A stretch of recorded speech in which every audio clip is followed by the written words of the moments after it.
ঈশ্বরের ধৈর্যের বাঁধ যখন ভাঙে তখন প্রলয় আসে, আর এমনই এক প্রলয়ের সাক্ষী ছিল ইন্দ্রপ্রস্থের সেই রাজসূয় যজ্ঞ। কাহিনীটা রাজা শিশুপালের। তিনি 3 চোখ এবং 4 হাত নিয়ে জন্মেছিলেন। জন্মের সময়ই আকাশবাণী হয়েছিল, যার স্পর্শে শিশুপালের 1 চোখ এবং 2 হাত নষ্ট হবে, তার হাতেই লেখা আছে শিশুপালের মৃত্যু। সেই ব্যক্তি ছিল স্বয়ং শ্রীকৃষ্ণ। শিশুপালের মা ছেলের প্রাণ ভিক্ষা চাইলেন। শ্রীকৃষ্ণ কথা দিলেন শিশুপালের 100টি অপরাধ ক্ষমা করান।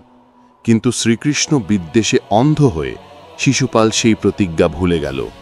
সে বারবার অপরাধ করতে লাগল। অবশেষে ইন্দ্রপ্রস্থের ভরা সভায় সমস্ত রাজা মহারাজাদের সামনে 100তম ভুল পেরিয়ে যখন সে আবার গর্জে উঠল, তখন শ্রীকৃষ্ণ তার সুদর্শন চক্র দিয়ে শিশুপালকে বধ করলেন। তাই আমাদের উচিত সব সময় ধর্মের পথে থাকা। কর্মের হিসাব বড়ই কঠিন। ঈশ্বর সুযোগ দেন বারবার, কিন্তু সীমা ছাড়িয়ে গেলে পরিণাম হয় ভয়ঙ্কর। হরে কৃষ্ণ।